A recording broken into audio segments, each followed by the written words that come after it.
அமெரிக்காவின் சான் பிரான்சிஸ்கோவில் நடைபெற்று வரும் முதலீட்டாளர்கள் மாநாட்டில் பல்வேறு புரிந்துணர்வு ஒப்பந்தங்கள் கையெழுத்தாகியுள்ளன. கூடுதல் தகவல்களுடன் இணைகிறார் செய்தியாளர் பாண்டியராஜன். பாண்டியராஜன், வணக்கம். முதலமைச்சர் முன்னிலையில் ஒப்பந்தங்கள் கையெழுத்தானது, விவரங்களை சொல்லுங்க. தமிழக முதலமைச்சர் மு.க.ஸ்டாலின் அரசு முறை பயணமாக தொழில் முதலீடுகளை ஈர்க்கும் விதமாக சான் பிரான்சிஸ்கோ சென்றிருக்கிறார். அங்கே அவர் முன்னிலையில் பல்வேறு ஒப்பந்தங்கள் கையெழுத்தாகியிருக்கிறது. அது குறித்து அவர் அந்த அறிவிப்பையும் வெளியிட்டிருக்கிறார். குறிப்பாக சென்னையில் செமிகண்டக்டர் ஆலையை அமைக்க ஒப்பந்தம் கையெழுத்திருப்பதாகவும் தெரிவித்திருக்கிறார். நோக்கியா, பேபால் நிறுவனங்களுடன் தமிழக அரசு ஒப்பந்தம் செய்திருப்பதாகவும், அமெரிக்காவில் நடைபெற்ற முதலீட்டாளர்கள் மாநாட்டில் முதலமைச்சர் ஸ்டாலின் முன்னிலையில் இந்த ஒப்பந்தங்கள் கையெழுத்தாகியிருக்கிறது. சான் பிரான்சிஸ்கோவில் நடந்த முதலீட்டாளர்கள் மாநாட்டில் பங்கேற்று முதலமைச்சர் அவர்கள் இந்த உரையாற்றும் போது தெரிவிக்கக்கூடிய அந்த தகவலின் அடிப்படையில் சென்னையை அடுத்த சிறுசேரியில் 450 கோடி ரூபாய் முதலீட்டில் நோக்கியா தொழிற்சாலை அமைய இருப்பதாக அவர் தெரிவித்திருக்கிறார்.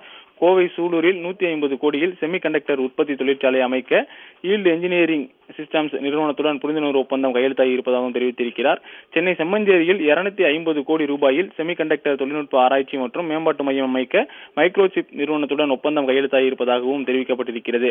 மதுரை வடபழஞ்சியில் ரூபாய் 50 கோடியில் தொழில்நுட்ப மையம் அமைக்க இன்பிங்ஸ் நிறுவனத்துடன் ஒப்பந்தம் மேற்கொள்ளப்பட்டிருப்பதாகவும் தெரிவிக்கப்பட்டிருக்கிறது.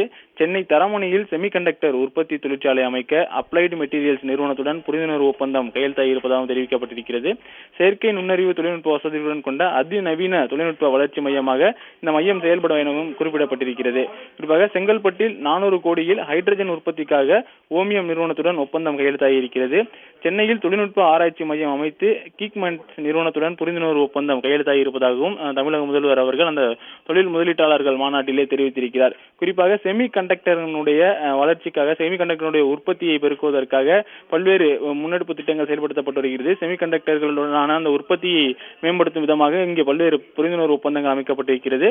ஆர்டிபிஷியல் இன்டெலிஜென்ஸ் எனப்படும் செயற்கை நுண்ணறிவு தொழில்நுட்பத்தை பயன்படுத்தக்கூடிய மையம் ஒன்றும் தமிழ்நாட்டில் அமைக்க இருப்பதாகவும் தமிழக முதலமைச்சர் அமெரிக்கா சென்றிருக்கக்கூடிய அந்த முதலீட்டாளர்கள் மாநாட்டில் தற்போது தெரிவித்திருக்கிறார்.